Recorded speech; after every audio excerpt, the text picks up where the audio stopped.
Hi, welcome to True Creeps, where the stories are true and the creeps are real. We'll cover stories from grotesque gore to the possibly plausible paranormal, to horrifying history, to tense and terrible true crime, and everything else that goes bump in the night. We're your hosts, Amanda. And I'm Lindsay, and we want you to join us while we creep. We cover mature topics. Listener discretion is advised. Hello, everyone. Today, we're going to chat about one of the most haunted hotels in the country, and it's called the Hotel Monte Vista. It's located in Flagstaff, Arizona, and it's off of historic Route 66. This hotel is on a number of haunted hotel lists, and even on the haunted bucket list locations on many of the little ghost maps. Have you seen those? They're so cute. They're so cute. I'm obsessed. Mm-hmm. Yeah, and I noticed when I was looking at them, I'm like, oh my gosh, this hotel is on so many of them. We've done a lot of the things on those little mappies, too. We have. So if you are looking at those maps, listen to a lot of our spooky travel episodes because it includes a lot of those. Mm-hmm. I'm in Arizona, right? We all know I live in hell. Well, I actually did go to this hotel many years ago before I knew its history. I knew it was haunted, but that's all. I knew nothing about it. And I will say I did have a long night because of the strange vibes. We went up for like a snow day and stayed there overnight. And I went with my family and a few friends. And yeah, all night we were like, this is weird. I keep hearing this, or like, I just feel like someone's watching me. I do not remember what room I stayed in. I don't remember much about it. I think I have some old photos of it. But now I'm like, oh, I can't wait to go back. Yeah, that's fair. It does sound interesting. I hadn't heard of it before we had done this, but I was like, ooh. And Flagstaff is super fun. There's a bunch of like little shops and coffee shops, my favorite. So I love going there. I do like a place with little shops and coffee. That's just like a little moment. Yeah, that's my dream, is just to have a coffee in hand and go to little weird shops. But anyways, okay. So let's start with the history of the hotel. In the 1920s, tourism was on the rise in Flagstaff and Arizona in general. And a lot of locals realized that they needed something new in order to meet the growing demand of the people visiting. So they're like, we need a place for these people to stay. The current hotels at the time were a bit outdated, and so they needed a way to also stand out. So they're like, we need something to catch people's attention. So in order to do this, they decided that the best way to fund this project would be to do a big fundraiser. And so in April of 1926, they started their fundraiser. Prominent citizens invested pretty quickly, along with a novelist named Zane Grey. Within a month, the fundraising goal was reached, and they made $200,000. In today's money, that would be about $3,600,000 in a month. That's interesting. I also don't think that today that would get you a hotel. No, nowhere. Yeah.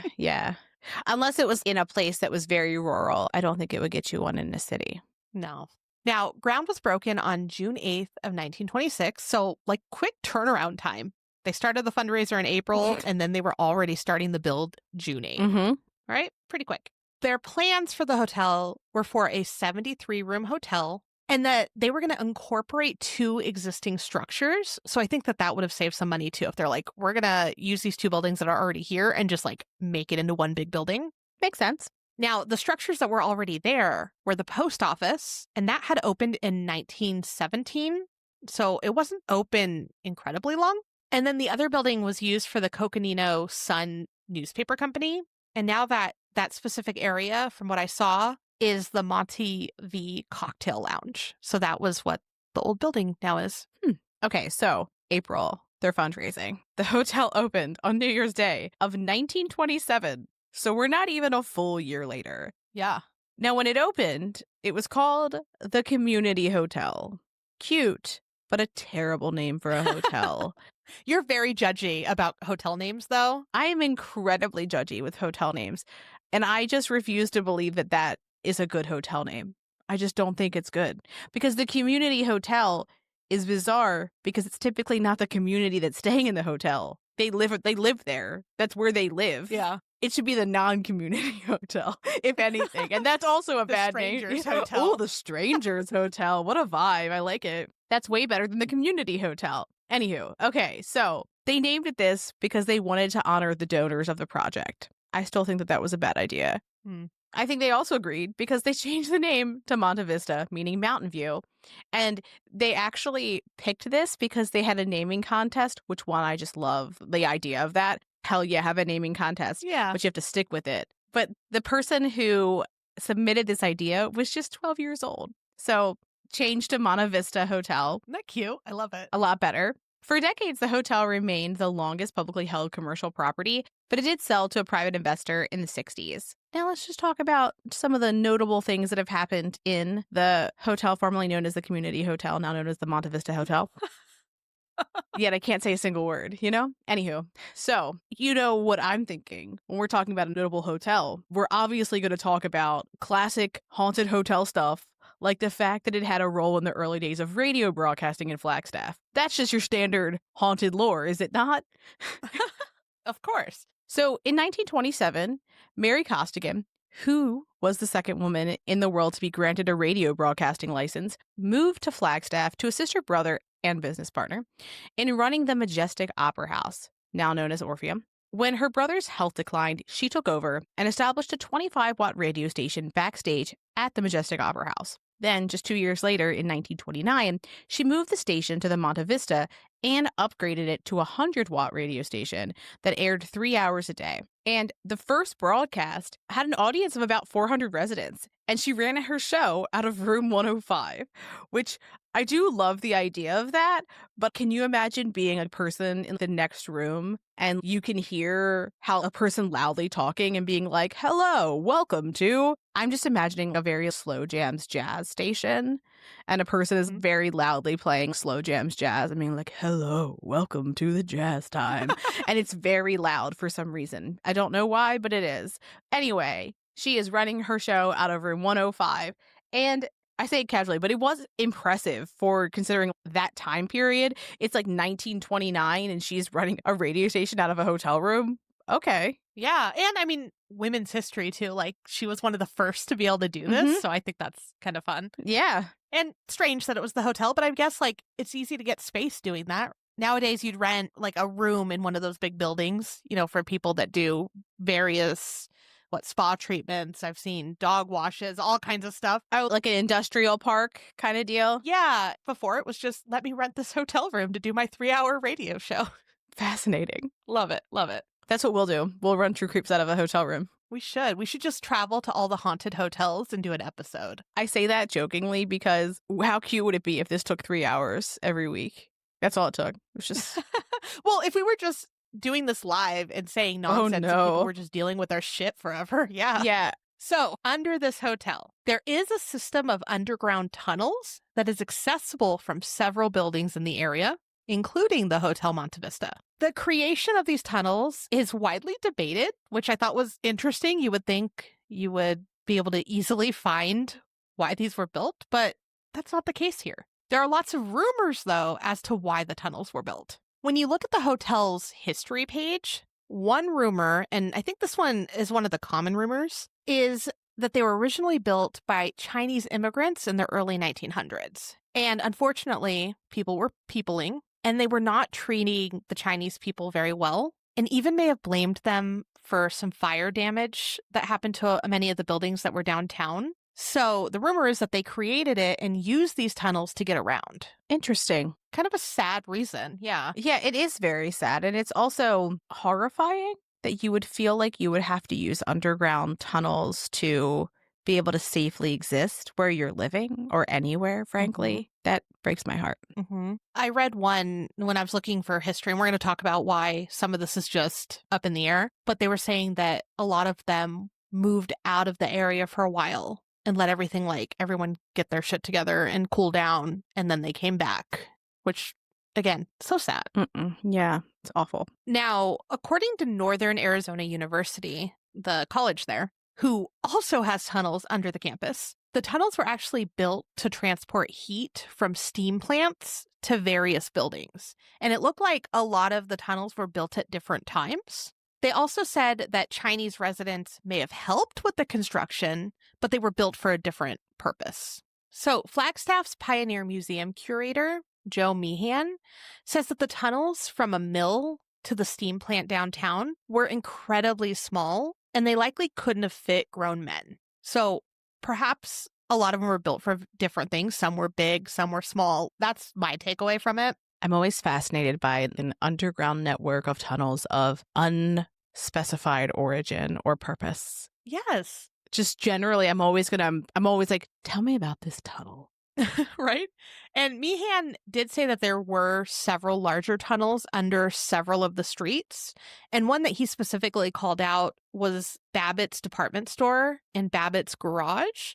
And they're on the southeast corner of San Francisco Street and Birch Avenue, which is pretty close to the hotel. And they were built in order for the bookkeepers and other staff to pass between the two buildings during snowy weather. And so they could move around important documents and books without them getting wet. That makes sense. Yeah. I mean, looking at some of the pictures of the tunnels that are still online, though, like I wouldn't really want to walk down there, but okay. Yeah, fair. Now, so it seems like there are various tunnels. Some of them had various purposes and reasons why they were built and how large they were. So it's just, there's so many different ones. Yeah. Now, most of the tunnels today are typically used for storage and pipes. Others have been bricked over and closed. There are lots of rumors about, obviously, right? We've got unknown origin. You got unknown origin. We're going to fill in the lore. So there's all different types of suggestions, ideas as to what they were used for, including the manufacturing, selling, and use of alcohol and drugs, gambling, and sex work. There's been some evidence of some of these possible activities found down there, like alcohol bottles and slot machines and gambling tables. So we're pretty sure about the gambling part, but we're not sure about everything else. Yeah, and the alcohol prohibition. Well, yeah, I'm like the gambling kind of comes with the alcohol, right? Like people are like, I'm completely sober and gambling away. Here's all my monies. Take it. Yeah. But yeah, likely left over from Prohibition. I mean, we'll talk about it later, but the hotel was featured on some haunted TV shows, and there was one that actually goes down into the tunnel under the Monte Vista. The Cocktail Lounge opened up during the Prohibition era under the guise of a newspaper publishing house, and rumors suggested that during this time, there was a major bootlegging operation and even a speakeasy in the space. Local authorities stopped it, however, in 1931, but it was able to reopen just a couple years later in 1933 after Prohibition ended. There was a light on top of the building that acted as an emergency signal in the town in the 1930s. So it's a little bit unclear whether it was a light or whether it's the neon sign that's up there and that they would use that as an alert mechanism as well. But we're kind of unsure. But it was used to alert authorities and citizens of hazards and catastrophes in and around the area. And this seems so much better than once an hour being like, hey, there's been no murders. Everything's all clear. AKA calling the hour, which we talked about in our Hammersmith episode. It does make sense, too, that they would be using on something on top of this building, since, like, if the area was small enough where they were looking for a place to house incoming tourists at the beginning of that kind of boom, that this would be one of the tallest buildings, I would imagine. Mm-hmm. Yeah, and, like, if it was a sign, it's a pretty prominent sign. Like, it's still there today, and that's, like, what you think of when you think of this hotel. Oh, yeah. Yeah, when you think like reddish, red-yellow hotel sign, it is this. It is like classic old hotel. Yeah, for sure. Now, let's talk about some of the known guests of the hotel. I always am fascinated by like who stayed there and who was the talk of the town when they were staying there at the time. Yes. So in the 40s and 50s, Western films were gaining popularity. And during the filming of those films, several celebrities stayed here. So they'd film in the area or outside the area, but this is where they'd go to stay. So Jane Russell, Gary Cooper, Spencer Tracy, John Wayne, and Bing Crosby were known to stay there. Now, some other notable names, Bob Hope, Michael Stipe, and he's the REM vocalist. Zane Grey, he's the one that helped get the hotel built and also spent a ton of time at the hotel. He also mentions the hotel in some of his stories. Nice. Michael J. Fox has stayed there. And then my favorite, many people probably don't know who she is, but Susie Sue from Susie and the Banshees stayed there. We've talked about her in another episode too, I think. Probably. I'm obsessed with her. I love her. And so, like a lot of the other hotels that we've talked about, there's been some movies, TV shows, things like that, that have included the hotel in it. One of the biggest ones was Casablanca, Forrest Gump, And then it's also been on a lot of like spooky travel shows, like Travel Channel's Most Terrifying Places in 2019. It was the topic of Portals to Hell in 2021, which I didn't know existed. I had never seen Jack Osborne talk about spooky shit. I thought that was interesting. I don't think I've seen that show, but I've watched another show where he's basically sharing with his parents spooky shit. Okay. I've watched it with when Ben's mom came to town. We would play cards and watch that. This is also related but unrelated. They talk about cryptids in that other show, so it made me think of this. Someone has made TikTok accounts for cryptids. Oh, no. And of course, there's a Mothman. And he's like, "What's up, flock?" when he starts it. And he's got a selfie stick. And he's camping. And then there's also a Chupacabra one. There's a werewolf one. There's a Loch Ness Monster one. They are, in fact, AI. They're very clearly created by... Like, I don't know if a person wrote the script and then had that video done by AI or if it all is AI. But I am amused at the fact that they have their own TikToks, generally. I love it. I love it. Mm-hmm. So a couple other paranormal shows that have included this hotel is Ghost Adventures and then Most Terrifying Places in America in 2019. Nice. It's real spooky. Yeah, certified spooky, one might say. Certified. So let's talk about Monte Vista Hotel today. The hotel is listed on the U.S. Registrar of Historic Places. So the hotel has 73 rooms, and within the 3 floors, there's suites there as well. The hotel seems to embrace their ghost stories, and they're even on their website. Love that. Tell me about your ghost lore. You're going to draw more people in. You're going to have your people. And if they don't want ghosts, let them know. Yes. Yeah, I love it because it's like on their history page, they include it after. They're like, oh, by the way, these are our resident ghosts. Mhm. This is their background. Honor them. I love it. So let's talk about the hauntings. In room 220, this is known as the... I hate this. I'm going to give you a pause. I'm going to pause really quick. Just guess. Guess what this room is called. You won't guess. You won't guess it, but I want you to try. Just take a little guess. Also, just message us what you guess. I want to know. I want to know what you guessed. Because it's wrong. Because it's nicknamed the Meat Man's Room. I read that and I was like, what the fuck? Yeah.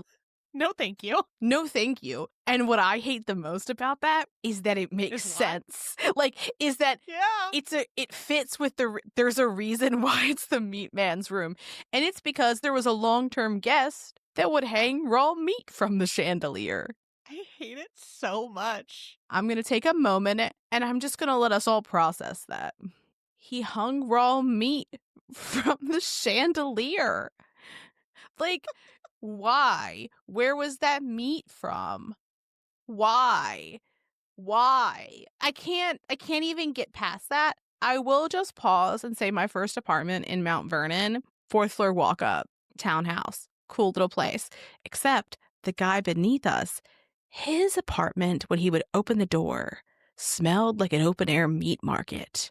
Oh no, was that the resident? That was the Meat Man's Room. We didn't have chandeliers, so I don't know what he was hanging his raw meat from, but it certainly smelled like he was hanging raw meat in there. Anywho. Wouldn't you be mad as the hotel owner, though? You're like, yeah, I'll rent you a room. What the fuck are you doing in my room? You're hanging meat? Hey, what if you didn't? Yeah. Because someone's going to clean that. Now there's raw meat juices all over it. Also, again, I just need to point out, we're saying meat. Are we specifying the origin? Is this beef? Is this chicken cutlets? Is it... I hate all of it. It's all bad, but somehow chicken breasts fucks me up even more than anything else. I'm thinking like bloody meat. Like yeah, dripping no. blood. I originally was too, but then I thought about chicken cutlets, and it makes it so much worse because it's salmonella as well. You can eat pretty raw meat, but not poultry. I'm going to assume that it's a red meat. Anyway, he's hanging red meat. Now, unfortunately, this man dies in the early 1980s, and he was found dead in his room. So he was not found right away. It was estimated that he was found about 3 days after he died, and that's horrific and sad.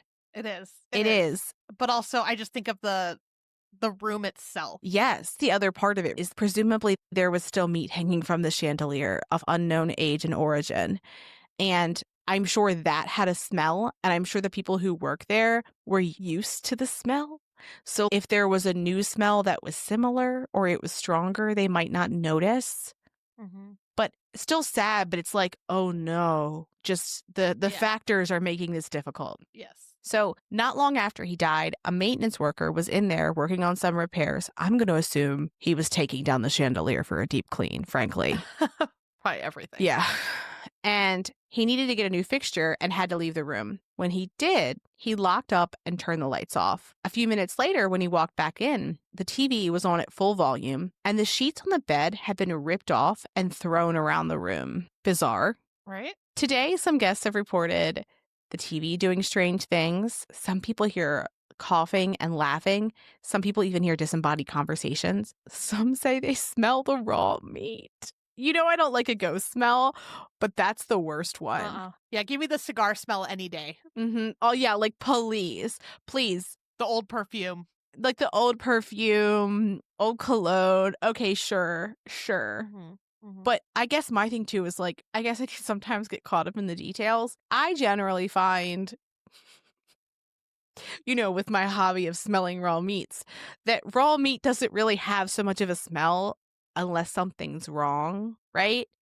So I do think I simply would vomit. I would just vomit about it. So housekeepers have walked into the room and have seen the chandelier swaying. And according to the hotel's website, they have... Okay. So take a moment. Prepare yourself for what I'm going to say next, okay? Because we've got a lot of questions and a lot of comments. We do. Okay. I love that the hotel puts this on there. You can't be mad about it. We fucking warned you. They have reports of, quote, cold male hands touching guests in their sleep. Yep. So the specific quote from the hotel is, today, it is common for the television to act on its own accord, as well as reports of cold male hands touching guests in their sleep. That's a direct quote from their website. Mm-hmm, mm-hmm. Okay, just so we're out there. First off, what? Right? Look, that's way too casual. That's too casual. Also, I want to understand how they know they're cold male hands. Mm-hmm. So these guests can differentiate male versus female ghost hands? Yeah, How did they get this ability? I have such a specific answer for this. I've solved it. I've solved this problem. Okay. Are you ready? I'm ready. Okay, so you're a person who stayed in the meat man's room, 220. The chandelier has swayed. You've been woken up by male hands touching your face. You're likely not going to scribble a note down and write this out and hand it to the manager. You're going to call. You're going to talk to someone. This is going to be a verbal conversation. And there were male hands touching me in my sleep. However, the hotel just heard it wrong. It was male, M-A-I-L. And they had envelopes in their hands as well. They were rubbing envelopes on their face. That's what was happening. That it was just parcels, envelopes, a USPS stamp, if you will. They were sticking stamps on their face. That's what I'd like to think. Okay. Well, the thing is it doesn't specify. It doesn't specify where. Oh, no. I thought face. But I guess, look, they're just getting touched with envelopes, I guess. Hands and envelopes. Hopefully. They're male hands. Hands holding mail. What I thought of is your ghost facial massage. Yeah. Because, you know, you're an expert. Mm-hmm. Yeah. So do you think that you could tell the difference between male and female ghost hands on your face? Well, I would know if it was a male face massage because I'd have paper cuts from the envelopes. I'm so tickled with myself. I'm so tickled with myself. Like, I'm so amused here, but obviously fucking not. Mm-mm. I mean, also, really, we need to give we have to give a sex to the hands? Is it that important? If I'm being touched by something that is not there, well, I'm probably not going to like it. Yeah. And after that, I don't think I really need to have too many details because anyone can have big or small hands.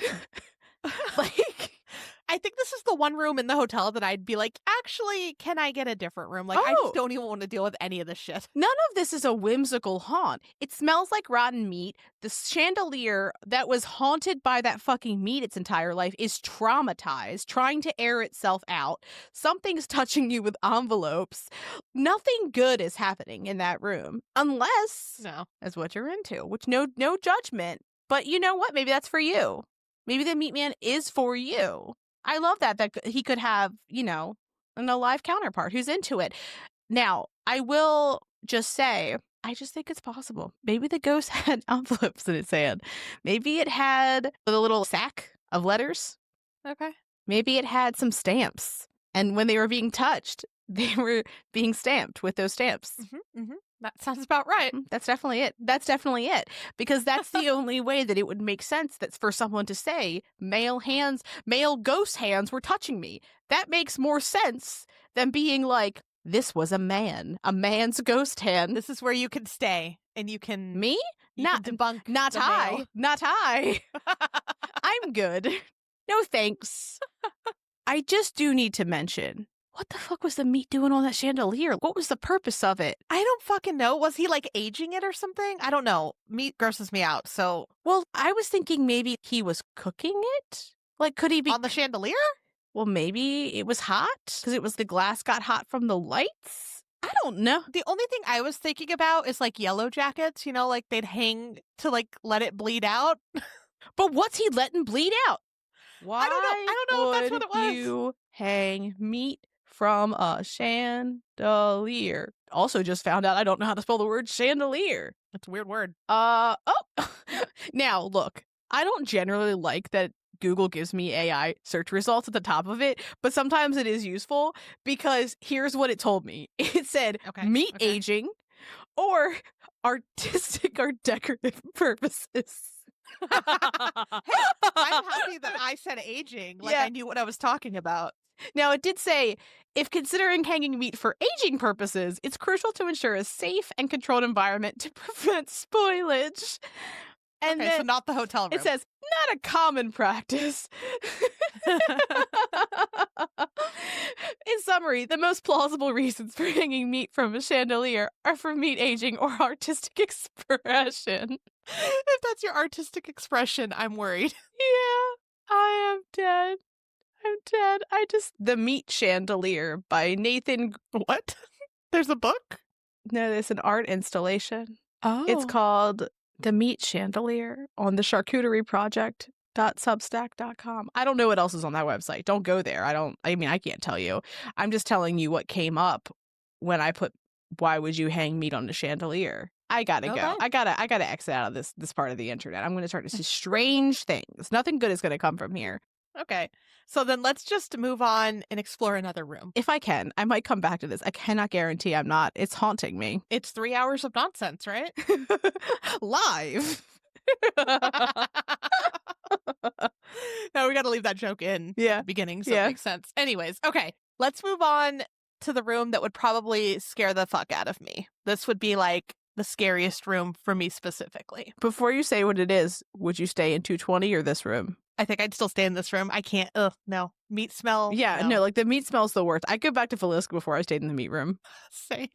I'd stay the night at Villisca. Like, at least I got pushed and I was awake. Yeah. Anywho, tell me about this room. Okay. So room 305. It is said to be the most active room in the hotel.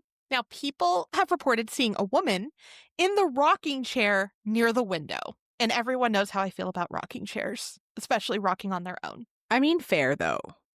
No, thank you. So hotel guests and even employees have said that the chair does move on its own. Also, people have heard knocking sounds coming from the closet. Unsettling. I don't like that. Sometimes while you're staying in there, the lights will flicker. And other guests have reported that their covers have been pulled off. That just feels rude. That's just disrespectful.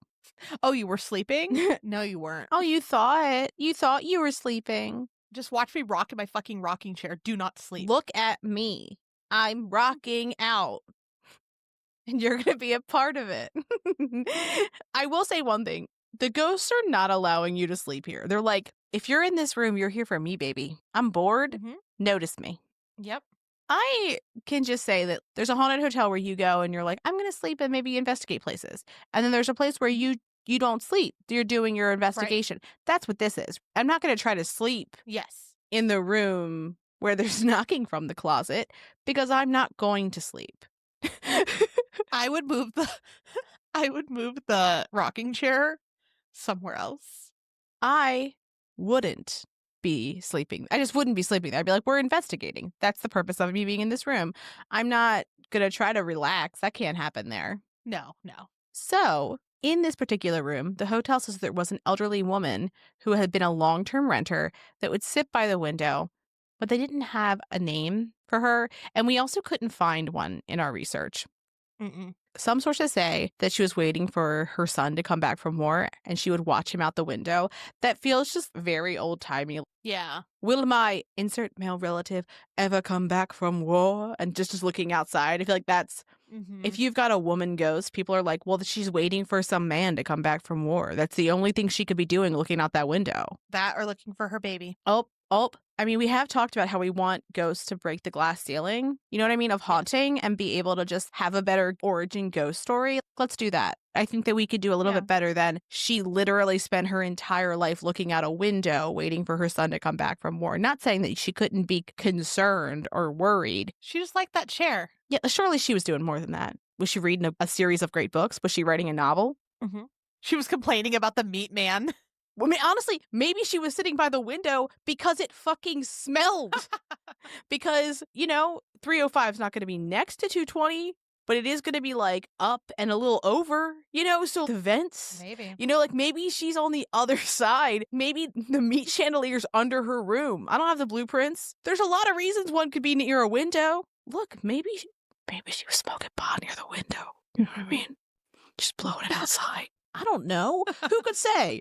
Some people say that she's watching for her son. I don't know. I feel like she could do better. The restaurant manager, Jeannie, said that many of these stories have been orally passed down, and there isn't much, if anything, written about them. So again, we get into these classic tropes. I am more inclined to believe the meat man origin story because... Why would you make up that story? Who and why? That's just too specific. And those are also highly unpleasant things to experience. Look, I think I'd be okay if they were based on the fact that it smells like meat and the chandelier moves. We think meat was hanging from the chandelier. That feels like a reasonable guess, even if we were never really sure of the lore. But a rocking chair moves. It's probably an old woman looking outside waiting for her son to come home from war. There could be so many more things. Anywho, Jack Osborne even asked Jeannie, hey, why isn't there much written in newspapers about this? And what she said was that the stories were passed down orally because since this hotel was in an affluent area and they were trying to draw tourists, they weren't going to write about the deaths. They weren't going to write about all the weird shit happening. They weren't going to talk about the guy with the meat chandelier. I mean, fair-ish, I guess. Also, there are a lot more deaths happening at hotels than we generally know about. One of the things that we've talked about before is that it is actually painfully common for people to go to a hotel to take their own life because they don't want their family to have to find them. And doing it in their life is harder than doing it elsewhere, Yeah. Again, if you know that there's more death in hotels generally, and you're not seeing it everywhere, you can assume that, it actually is happening. We're just not knowing about it, and no one's talking about it because the businesses don't want you to know that. Mm-hmm. Yeah, and we are drawn to haunted hotels, but not everyone is. Some people refuse to stay in a hotel that is said to be haunted. So between that and then obviously bad stuff happening in your hotel, you don't want that everywhere. That's going to hurt tourism. And back in the day, especially if it was, a affluent area where people could control some of that stuff being said. Mm-hmm. That makes sense to me. So when I watched the episode, it seemed like many things in this hotel are orally passed down. All of the stories are. And there isn't much written. So that's why we don't have a lot of names of who was staying here, who the meat man was, who the woman in the chair is. Who the meat man was. And there's more that we'll talk about where I even looked, I scoured looking for police reports or anything that I could find on certain individuals. I could not find a thing. So very weird. Yeah. Anyways, now there was a video that was featured on Portals to Hell that was taken in this room. And a man named Hollis Centrial was filming with his kids in this room. They were playing with a Ouija board. And he said, quote, "If you're here, move the rocking chair." In the video, it immediately moved. And the entire family runs out of the room pretty much screaming. Fair. So fair. Right? Now, the man was genuinely scared, I think. He sounded terrified. And then the hotel confirmed that he checked out in the middle of the night. Now, on Portals to Hell, Hollis came in and did an interview back in the room. And he looked very uncomfortable. when he was talking about what happened that night, he almost like teared up. So I feel like his fear was real, or he's just an incredible actor. Interesting. He mentioned that he really didn't believe in the paranormal at all when they went, and he thought he was just going there to kind of mess with his kids. So his kids had been watching YouTube videos about spirit boards, and he's like, hey, why don't we make a little trip out of it? Why don't we go to a haunted hotel? We'll pick one up. We'll take a little vacation. We'll play in the snow. Oh, no. And then we'll come back. We'll use the board in this supposedly haunted hotel room. Well, it kind of backfired on him, right? The family had told all of their friends that they were going to do this too. And so around midnight, they're like, hey, we'll stream it to all our friends. They can watch. So not only are they doing this and they get terrified, they do it in front of people. When they started streaming, they were at like this little table in the room and they had candles lit. Hollis says that they had the heat on, but it did all of a sudden feel colder right before it happened. He didn't think anything of it. Then he felt nausea coming on. And he's like, this isn't common for me. There wasn't really a reason for it. Okay, that's interesting, right? Someone on their little live stream said, hey, you should ask it to move the chair. So he did. Now, when the chair moved, the whole family does run out. And you hear the kids screaming, and you hear him just saying, hold on, hold on, hold on, like while he's running out after them. But his voice did sound panicked. And I'm like, okay, you're doing a live stream. I see that sometimes, like, depending on who's watching or what's going on, you're kind of putting this character on. But just his voice really did sound panicked to me, like a panicked father. Yeah. When he talked about it with like Jack Osbourne in that show, he was tearing up and talking about like how scared he was and how he didn't know how to protect his family from something that can't be seen. So like his panic wasn't, I don't think, because the chair moved. I think it was like, oh my gosh, what if it tries to do something and I can't help my kids? Yeah. I would also imagine seeing your kids scared puts you into a protective mode. So Yeah. even if you aren't necessarily sure what you are afraid of, you are picking up on their fear. So the fact that you are terrified right now and running, it's instinctual. You don't even need to know what they're scared about, I would imagine. Yeah, like that's just a scary situation. So from what he said is like his family rushed downstairs and then he had the manager come back up with him to get all their stuff so they could leave. And while they were like packing it up, the manager's like, oh yeah, this happens all the time. Like nothing. Huh. Interesting. Pretty scary room, I'd say. Yeah. Yeah. So let's talk about 306. Now, as a note, the red light district was just about 2 blocks from Monte Vista. So sometimes people would bring sex workers to the hotel. In the early 1940s, 2 sex workers were brought to room 306. And while they were there, they were both murdered and thrown from the room's 3rd floor window to the street. So since then, guests have reported being woken up in the middle of the night and not being able to go back to sleep because they had the feeling that they were being watched. Also, men who have stayed there have reported waking up to feeling like there were hands placed over their mouths and throats and they were unable to breathe. Oof, that's pretty scary. That's pretty fucking scary. That's very, very terrifying and also so horrible. Yeah. That those sex workers experienced that. That's disgusting. It is. It is. And that's another one where I'm like, surely there has to be names somewhere. Surely there has to be names somewhere, but I would be shocked if there was a news article about that because it would mean that they were admitting that there were sex workers brought there and that there were murders. Mm-hmm. That's true. So there's also some experiences that people have had that have kind of been in different places throughout the hotel. For example, some guests have said that they would hear a knock at their door and someone shout, room service, and they would open the door and no one's there. Others would kind of look through the little peephole or open the door, not quite sure how they saw this, but they would see the figure of a bellboy standing outside of room 210, which is the same gray room. So one notable guest who reported this spirit is John Wayne. Apparently, he reported this happening during several of his stays, but he said the ghost seemed friendly and he didn't really feel threatened. Interesting. That's good, I guess. Yeah. So the bellboy is described as having an old-fashioned red coat with brass buttons and has also been seen just wandering down the halls. He's the most reported spirit. We always have our bloopers after the credits, but I originally missaid that statement, and just please listen to the end to listen to the horror show that I made just by saying one word wrong. But one, when you think classic bellboy outfit, that's what I'm thinking. And two, you know it makes me unhappy to see a ghost working at their job. Yeah. sweetie, no, go home. Go anywhere else. You don't got to. I mean, maybe that was his home, but that hurts my soul too. Don't live where you work. Anyway. I'm still thinking about that bellboy that I'm so Lindsay fucking described the wrong way. traumatized you with. You're welcome. This is a scary podcast. Yeah, that would have been real scary. Okay, so let's move on. Various places around the hotel that people have seen, felt, heard scary things. Sometimes furniture in empty rooms gets moved around. So I imagine like the hotel staff is like walking in and they're like, what is wrong with this? Mm-hmm. Some have reported an apparition of a woman roaming the hallway outside of the 200s rooms. They didn't say what she looked like, what she possibly is doing, just that they've seen her. She's just doing a little walk Yeah, just doing a walk up and down the walls.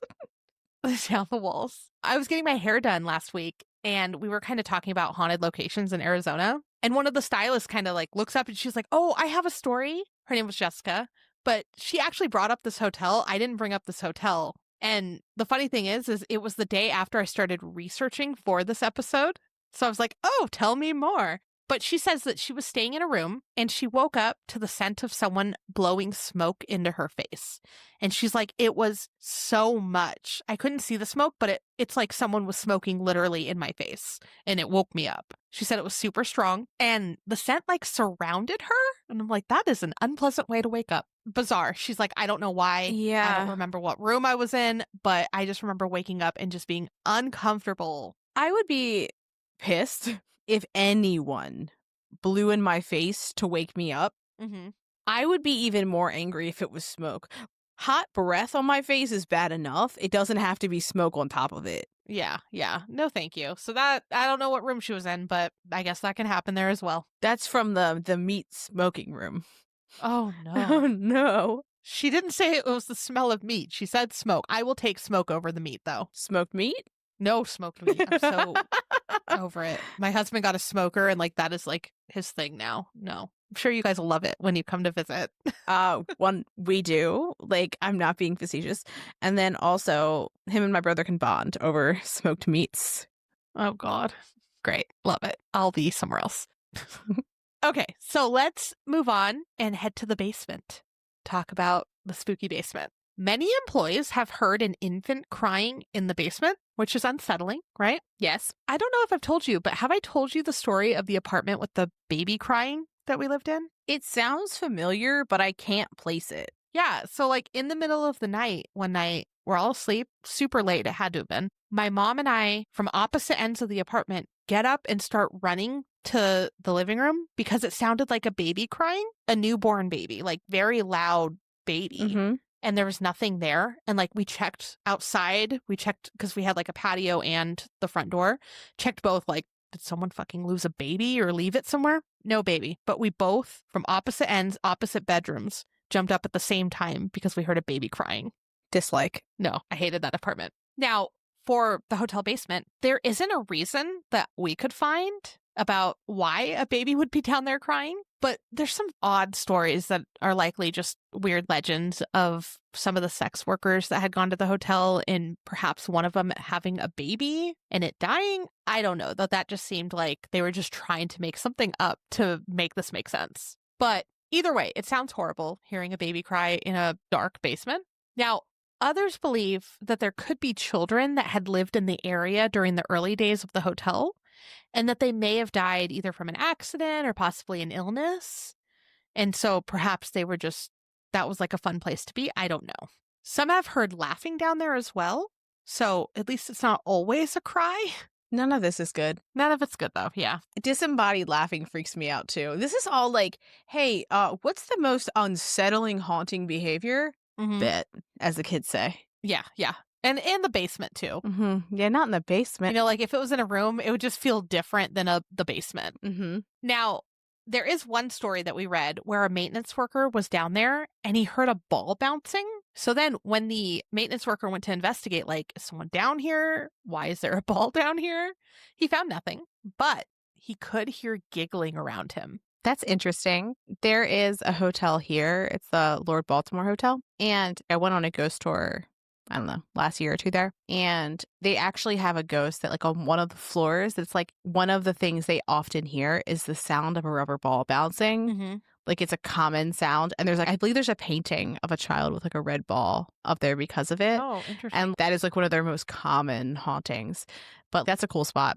We might stop by when you're here because it's an interesting little space. Okay. Yeah, that sounds good. So another story that we saw that happened in the basement is another staff member reported feeling a small hand grasp her fingers while she was working in the basement, but she was alone. No one was down there with her. That reminds me, though, of Villisca. Yeah. And Lexi holding hands and whatever was happening with me. Yeah. Some people have also reported seeing a shadow man in the basement near the tunnel. And when he's around, it's apparently terrifying because you'll just be walking around and you'll feel something behind you. And then you'll turn around to look because you just feel something. And there's a 6-foot-tall fucking shadow just lurking. Absolutely not. Again, just they're like, hey, we heard you like ghosts. We're going to ghost. We're going to like ghost so fucking hard. Yes. Yeah. And near the tunnel, like just tunnels Yeah. are unsettling no matter what they were used for or Yeah. what hotel they're in. You're always like a little intrigued. Like, is someone in there? Mhm. What is it? Yeah. Who's left in there? Yeah. No, thank you. So let's go back to the cocktail lounge. We've talked about it a few times, but we talked about history of the cocktail lounge, but let's talk about hauntings now. So guests and employees have said that they've seen a transparent couple dancing in the area. And when they see them, they're wearing formal attire and they're smiling. So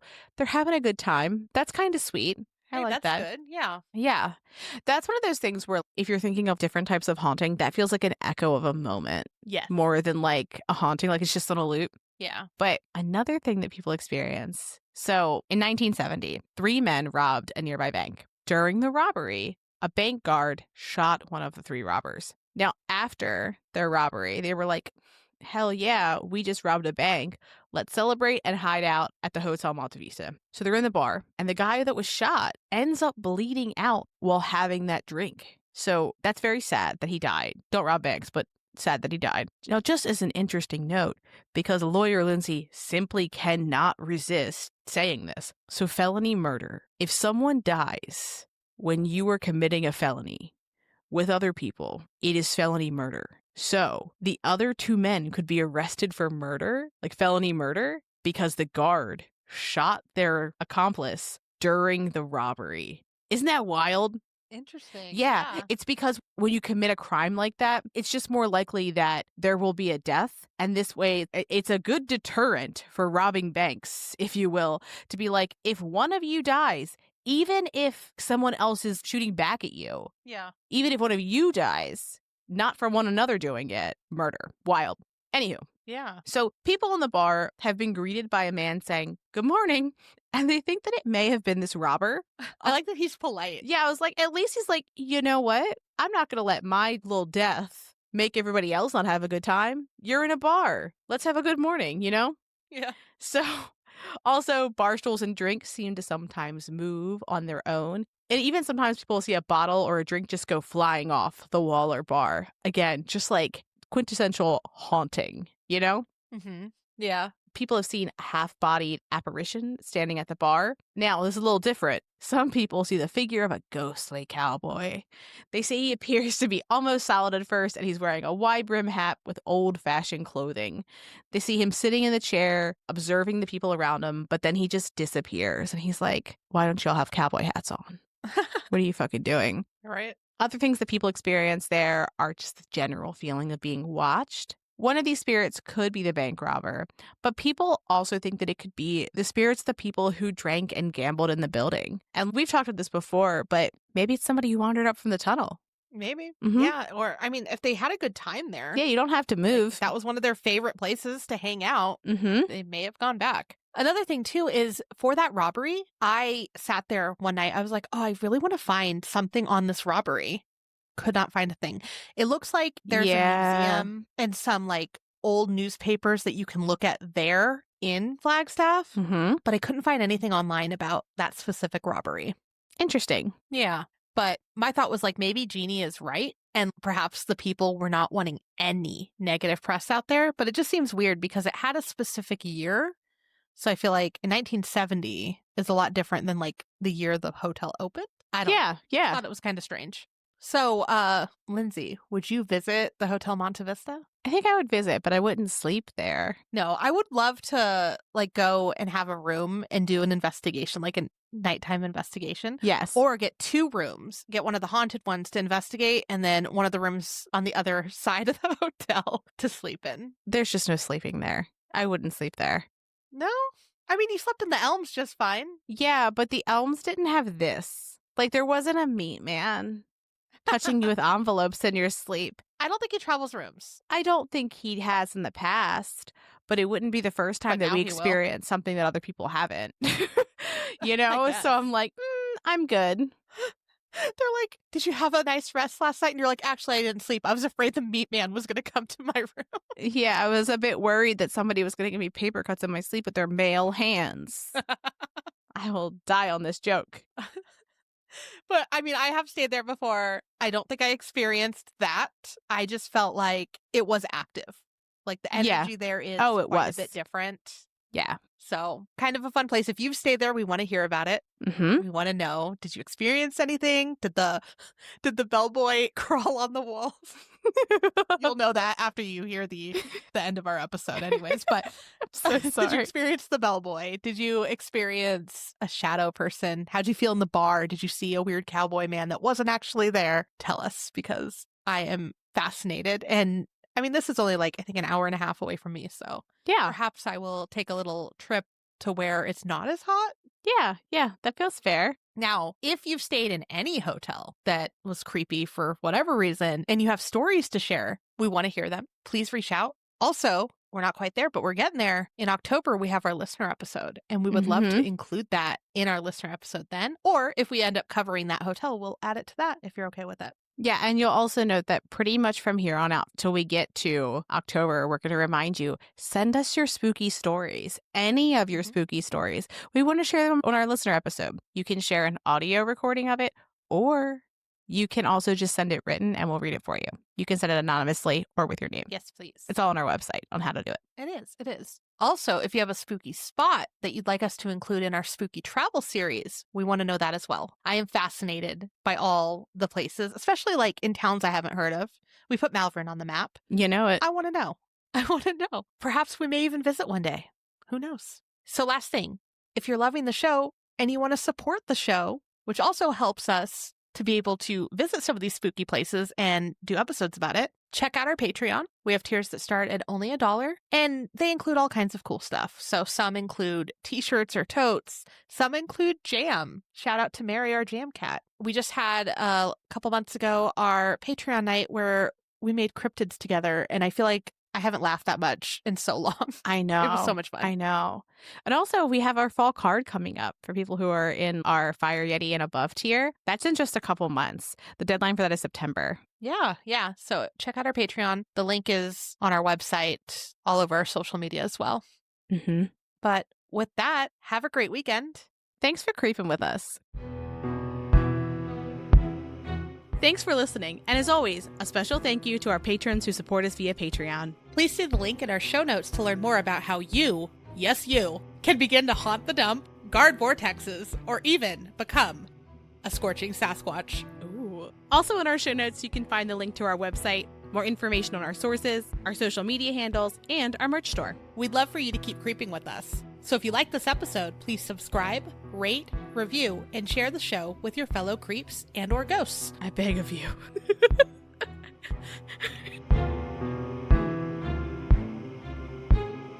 Yeah, that's my dream, is just to have a coffee in hand and go to little weird shops. That's literally what we did when we went to Salem, was we just went to various coffee shops and then went to little shops all day. Mm-hmm. A treat. I went to Puerto Rico last month. Has it been a month? Maybe 2 months ago. I don't know when this comes out. But they grow their own coffee there. And the coffee there, I brought back like 5 or 10 pounds, some outrageous amount, because now I'm like, The freshest of fresh, this tastes so much better. I bet. Yeah. I'm obsessed. I brought home coffee and a dog, the norm. As one does. As one does. As one does. No one has been surprised by that, but I took a dog off of an island. Not a single person is surprised by this at all. Certified spooky. Oh my gosh, Amanda, that's going to be our thing. We're going to make a stamp and it's certified spooky, and we'll put like just like the hotel, like whatever, certified spooky. from True And we're gonna Creeps. stamp it. Yeah, and when we go to visit Okay. places, we can bring them like a framed like plaque, and it's like, hey, congratulations, you are certified. You're a True Creep certified spooky. Oh my gosh. Feel we free to should almost display do this. Something like No, that. no, That would be so fun. I'm not kidding. Like, I think giving a place like a plaque, like, oh no, hey, by the way, we've researched it, we've looked into it, we've experienced it. You are in fact certified spooky. So congrats. After we stay there, we should send them that. Yes. We should also send it Perfect. to the Elms. Yes. Yeah. The Elms. Mhm. Velisca can have one. Yeah, Velisca can have one. We'll give one to the Lighthouse because they definitely need that from us. Treasure Chest can have one from us. Everywhere we go. Certified spooky. Love it. Yeah. Fucking love it. Somebody was like, you guys should do live episodes. And I was like, you should be quiet. I was like, you haven't listened to the raw audio where suddenly I'm mid-speech and it sounds like I have marbles in my mouth for no reason. No reason at I was all. going to say tangents that have nothing to do with anything. That you're just committed for the ride. Like, if you're cool with it, then you're cool with it, you know? We could fill 3 hours with that. We could fill 3 hours. We'll take a little pause mid-thing, start shopping. Who knows what we'll buy? Who knows what we'll take a look at? Who could know? Yeah. Who Could know? Who knows where we'll start? Who knows where we'll end? We don't even know.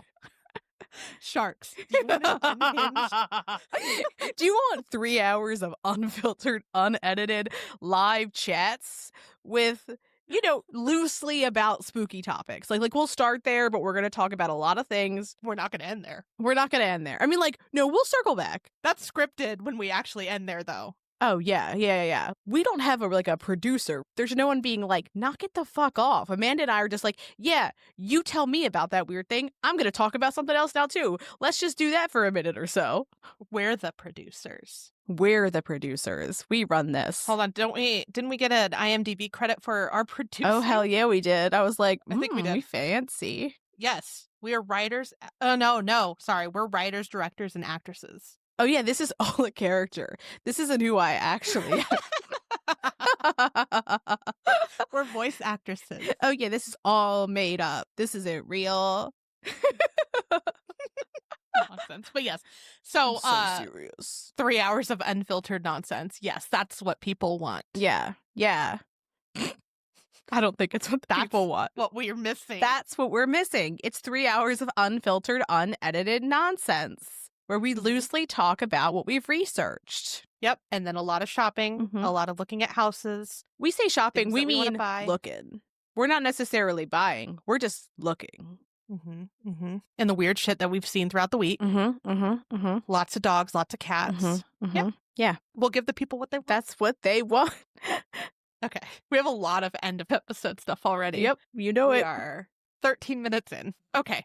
The bellboy apparition is described as having an old-fashioned red coat with brass buttons and also has been seen just wandering up and down the walls. The halls, not the walls. That would be terrifying. Walls. Wandering up and down the walls.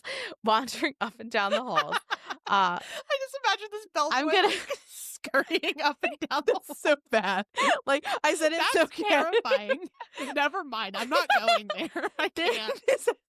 I just imagine like Nightcrawler, but like in a bellboy costume. Okay, that needs to go on the end because that is funny, but I'm going to re-say this. I'm not going to let my death stop everybody from having a bad time. A good time. Okay, man. Yeah, bad time. Yeah.